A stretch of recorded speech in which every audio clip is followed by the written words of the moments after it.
So our paper constructs a growth model to explain China's economic characteristics of high output growth, sustained returns on capital, reallocation within the manufacturing sector, and the large trade surplus. So like Professor mentioned, it's kind of a unique situation that puzzles many researchers. So the paper focused on two different kinds of firms, entrepreneurial and state firms. Entrepreneurial firms use more productive technologies, but due to financial imperfections, they must finance investments through internal savings. So this is like your mom and pop shops who have to use their savings built up because they're unable to get credit from creditors. So this induces lower capital intensity, although they do have a higher rate of return to capital. So state-owned firms instead have lower productivity but survive because they are able to gain access from the credit markets. So entrepreneurials have sufficiently high savings. If they do, then their high productivity allows them to outgrow these state firms. Thus, domestic savings are invested abroad, generating a foreign surplus. The transition towards entrepreneurial firms occur in stages. First, the low productivity firms retreat into capital intensive industries, and then they gradually vanish. So the entrepreneurial firms start to kind of take over. And this is consistent with what is observed with sectoral reallocation in China. So these young, high productivity private firms have entered extensively into labor intensive segments, while the older, like state-owned firms continue to dominate more capital intensive industries. And then this transition predicts the foreign surplus continues to increases, and that's kind of what the paper explains through a complex mathematical model outlining all of these concepts and explaining why this is happening in China. So our first question was, what are the barriers to productive public and private investment? Both are central to economic growth and development, which demonstrates its importance. Public investment generally focuses on roads, ports, telecommunications, facilities, schools, and health facilities. Private investments, however, tend to be more high level and include things like new jobs, new technologies, and growth in economic output. So of the barriers to productive investment, political instability can lower the rate of return and increase the risk, particularly to private investors, but also government investors as well. In addition, excessive or inappropriate kinds of regulation or corruption are another major reason why public investment projects often have low rate of return. And this can explain why many private investors also face low rate of return. Another characteristic is macroeconomic instability, which can kind of distort investment decisions, say away from investments that produce like more long-term growth, and instead towards investments that like protect an investor, say from like inflation. So excuse me. Yep. So can I interrupt you? Yep. Yeah, okay. So here, so this is where I want to make my expectation clear. So again, so I understand, so we may not communicate good enough in terms of what I'm expecting from you. Okay. So please go back to previous slides. Ideally, what I want from you is you really have a complete presentation regarding to the paper. And so from your presentation, so I understand you spend a lot of effort to digest this paper. You summarize that paper well, but I want you to like go to a little bit detailed discussion regarding to the paper. And can you go to the next slide? So I apologize, maybe so I confuse you. So I mean, for these questions or for many questions at least. So essentially, what I want you to think about is through the lens of that paper to understand the questions. Like, for example, so the question of what are the barriers to productive public and private investment. But the priority is you present the paper. I ask you to read. And then from the reading of that paper and also by studying the textbook, so you may have a thought or you may have some ideas regarding to the list of questions I ask you. Is that clear or not at all? Do you just mean like we need to talk more about specifically the barriers to productive public and private investment in China? No, no, Because okay. I No? think I get what you're saying, but I don't think when we were doing the questions, not all of them tied back directly to the paper. But Right, like you okay. said, we didn't have to do every question, but we didn't know that. Okay, So so some of the questions we do tie back to China specifically, but right. Okay, so again, so I mean, I certainly take that into account. I mean, so far, I think you guys did a great job. So from your first page of the presentation, I clearly, I definitely can tell. So you did a lot of work with the paper because I know that paper well. Okay, so you definitely spend a lot of effort. I can tell that. So you really deserve some credit. What I'm trying to say for now, nothing to criticize. Essentially, this is what I'm trying to explain to the rest of the class. What I'm expecting from you, what is format of presentation I'm expecting. Okay, Oh, so okay, okay. you are good. So I mean, so this is not your fault because maybe because of the miscommunication, I didn't specify. So you are very you are doing good job. So you do what you have. You just keep doing what you have. That's fine. So what I'm saying right now, essentially, it's just to explain to the rest of the class what I expecting from the rest of the presentation. Oh, okay, okay. Got it. understood. All right. Okay. Thank you. Just keep going, please. Okay. So to continue to talk about the barriers, another not barrier, but a characteristic of productive investment includes education and health, as those increase the quality of the labor force and in turn raises the rate of investment for projects.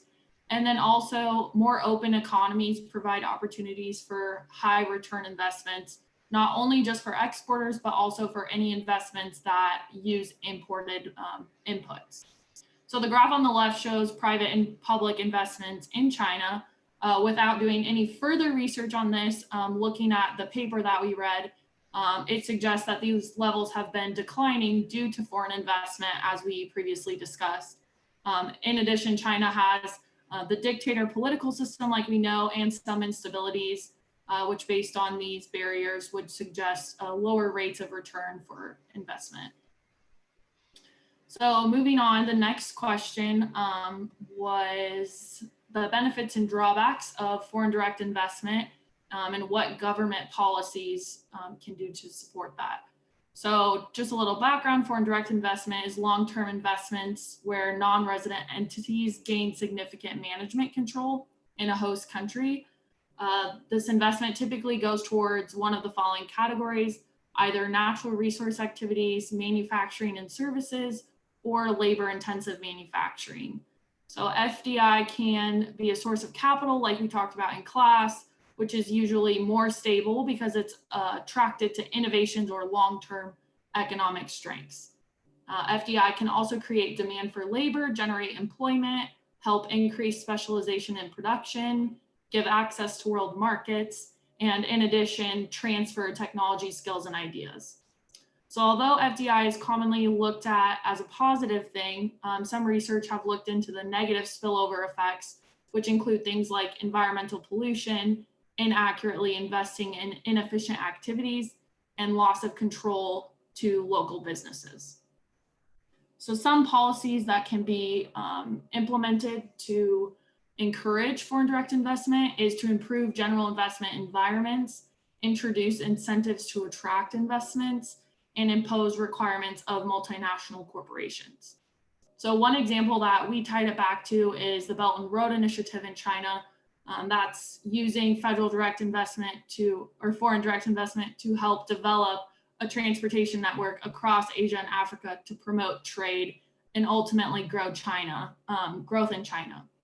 But also they are giving these funds to surrounding countries, which will encourage innovation in those countries as well and help their growth.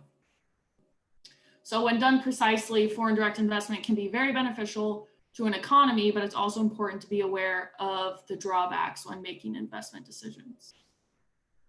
The next slide talks about foreign aid, which is financial flows, technical assistance, or commodities transferred to a low-income country. A lot of this professor talked about in today's lecture.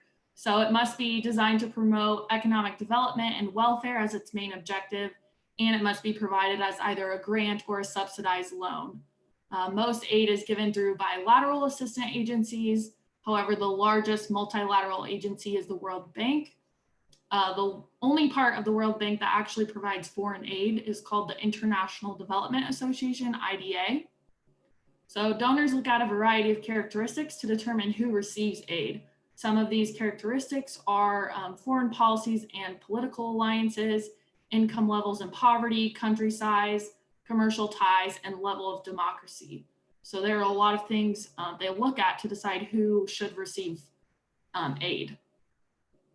While officially the purpose of Chinese aid is to provide unconditional funds to low-income countries to help them raise their incomes, the reality is that aid is directed to countries that are important to China's own development.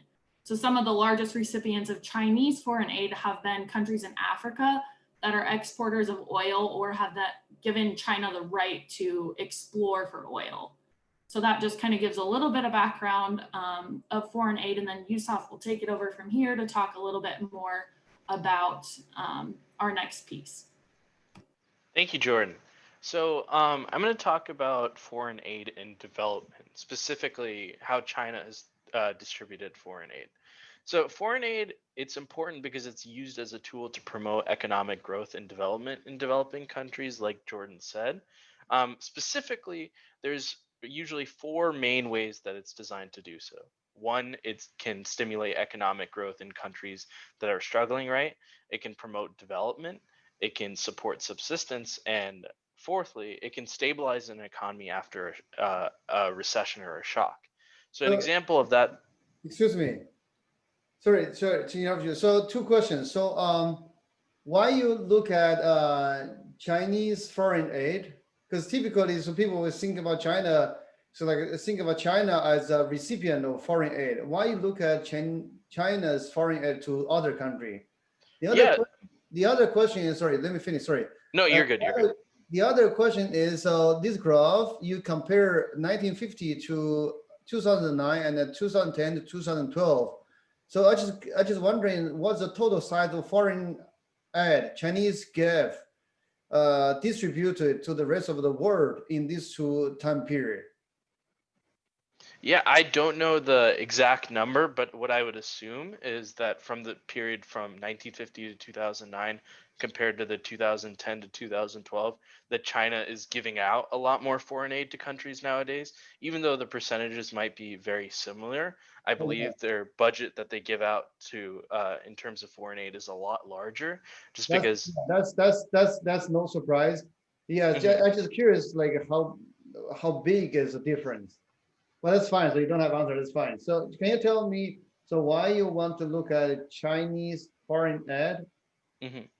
Yeah, so China's foreign aid is really important because when you think about where they're distributing the foreign aid, it's not going it's going to specific continents, right? So it's going majority, as you can see in the graph, about 80%, 82% roughly, to countries in Africa and Asia, specifically countries in South Asia or Eastern Asia. And that's primarily partly done going back to the Belt and Road Initiative. It's meant to build up infrastructure in those countries. It's meant to basically develop those countries so they can become Chinese major trading partners in the future.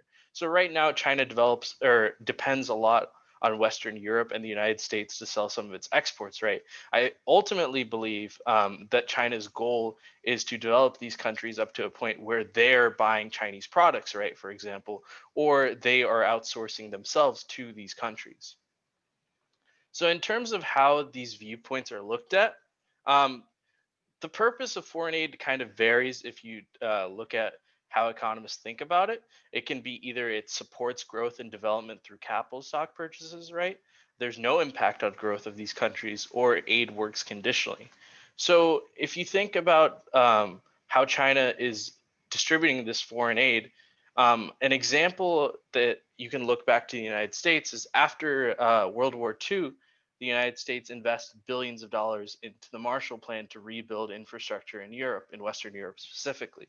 So as a result, many economists and many international relations people would say that as a result of that money that was spent, most of Western Europe is now allied specifically with the United States and has become trading partners, right?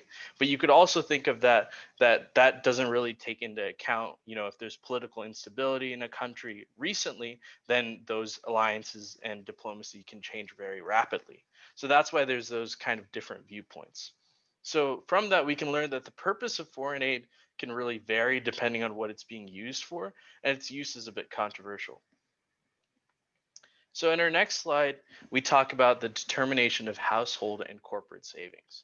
So it's really important because when you're thinking about in the paper, China has a high savings rate, both in terms of the government, but also in terms of households and corporations. So the determinants of household and corporate savings can be defined simply as the factors that lead to households and corporations saving money. So they're extremely important when thinking about a country's economy because they can affect how much consumption is happening amidst other things. In China, the determinants are obviously income in the case of households and corporate revenue in the case of the corporate savings. Factors like consumption, interest rate, inflation, and productivity are also significant in determining household as well as corporate savings. In China's case, relating back to the paper, the combination of the gradual takeover of industries by high productivity entrepreneurial firms, as well as the tendency for China's household to save large proportions of their income, has contributed greatly to the high growth, high savings, and high return to capital that China has seen. So they're mainly used in terms of household savings to generate higher future income and to protect from an unexpected shock, right? And in terms of why household savings could have been majorly affected and why they're so high in China, with the implementation of the one child policy, that really impacted household savings because you're not spending more in terms of the upkeep of another child, right? Or multiple. So corporate savings are relatively small in developing countries, but in China, they're generally large for those lower or those high productivity firms because they have to use their savings to reinvest them in order to stay afloat because they don't have that access to extra capital like the state-owned entrepreneur or the state-owned low productivity firms. So from this, we can learn that what impacts saving rates and how China's saving rates compare to other countries in terms of household and corporate saving. In terms of government saving slash debt and foreign saving. Excuse me. So before I forgot, so can you go to the previous slide? So, but first of all, I want to say, so up to now, so I think you guys, so your presentation is exceed my expectation, by the way. I mean, it's both of you and Jordan, right? So I want to took back what I said earlier because I just read lightly about the slide. It seems like, so as you just explained to me earlier, so you have a lot of things just you did not put in your slide. Okay, so that's first thing I want to say. Now, yeah, so yeah, really thank you and Jordan for your great work. The one thing I want to comment regarding to this slide is regarding to China's saving rate. So it's well known. So from literature, and also you guys have done this growth accounting, the first homework. You probably know China's saving rate is very high. So there are many explanations. So there's one explanation link that saving rate with one child policy, but the story goes slightly different from what you say. So basically, so there's a very famous paper. They argue one child policy plus some preference in East Asia give the parents incentive to save a lot so that make sure their child has comparative not has a bargaining power in the marriage market. Do you see my point? Yeah. So there's a very influential paper published in Journal of Political Economy. So that's considered one of the top journal in economics. So they link the one-child policy to China's high saving rate. And Right, so, I assume that's especially important too in China, right? Because of how the population, like comparatively, there's more males than females, right? yes, yeah. So they just use the one child policy plus the some preference because you can only have one child. And then because you have some preference, then and plus abortion is legal. So that's artificially creates imbalance between male and female. And then so that just creates some tension in the marriage market. So the parents they want to make sure their son can can have bargaining power or can compete or survive in marriage market. So what the current can do is just save a lot. So their children, sorry, their child have bargaining power in the marriage market. That's a story. That makes sense. Yeah. All right. Okay. So I'll leave that to you. Yeah, thank you for that insight. So our last slide or our last question is talking about government saving / debt and foreign saving and their impacts on growth. So saving and debt rates are important to balance government budgets, right? And foreign savings are important to invest in the currency of other countries. So in terms of government savings, it's important, especially in China, because China has all of these state-owned low productivity firms, right? And they have to lend capital often to these low productivity state firms to keep them afloat, right? Up until I guess the market completely changes where those high productivity private firms take over, China is going to continuously have to provide capital for these lower productivity state firms in order to artificially allow them to compete, right? In terms of government debt, obviously that's the money owed to investors in a country. China also spends a lot in other countries, right? For example, so that debt is bought there. And in terms of foreign saving, China, for example, has a lot of it owns, I think it's around 5 or 10% of the US national debt through the purchase of treasury bonds. And part of that reasoning is it's used as a kind of a way to exert economic influence on other countries. So if you theoretically owned a chunk of the debt of another country, then you know if something were to happen, you could insolidate all of that debt. Obviously, that isn't very realistic though, because we are in a global market, so that would cause ripple effects that also hurt your own country. But regardless, China owns a lot of the debt of the United States as well as in other countries, and that's how they put a lot of money into their foreign savings. So from that, we can learn how China uses government savings and debt along with their foreign saving to balance budget and also to exert economic influence on other countries. Any questions? And thank you. Okay, so thank you again for your presentation. So again, so I want to say, so really, so you guys did a great job. So exceed my expectation.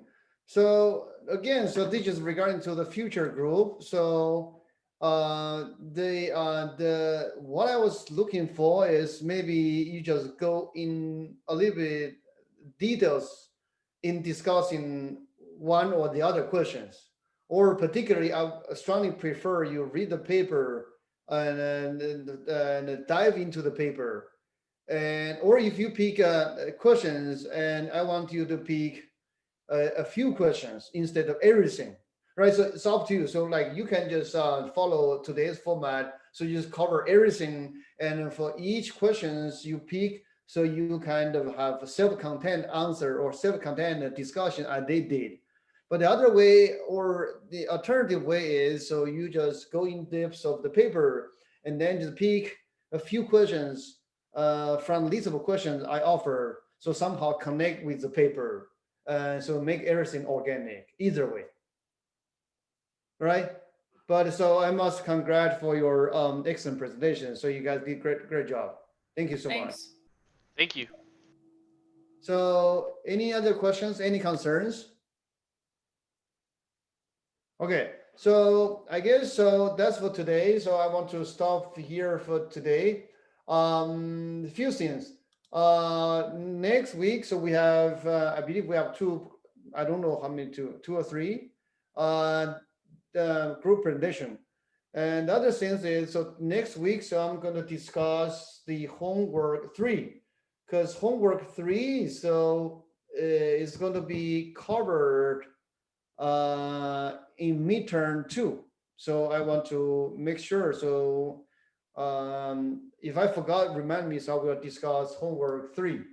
And the other thing is, please submit your term paper proposal. All right. So then, so I can give you your feedback. And the final thing is, if you have not list your name on the slide on the Google Sheet, and particularly regarding to the presentation schedule, make sure you put your name on there, right? I guess that's we have today. Thank you so much for your time. I'm going to see you next Monday. I have a couple of questions. Yes. Do you know when you will have feedback for the proposal or the paper, just so we know like when we can start writing it and we have your sign off on topic? I will do my best, probably like in a week. Okay, and then is there a place we can find like a rubric, or is there one in the syllabus for the It is, yeah, proposal it is on the presentation? syllabus. For the proposal, don't worry. So there's no grade for that. So for the proposal, you just write the proposal. That's fine. Okay, Yeah. sounds good. Yeah, in the syllabus, there's a rubric for the term paper, I believe. Okay, that's what I was wondering. Yeah. Yeah. Sounds good. Okay. Thank you so Thank much. you. Thank you.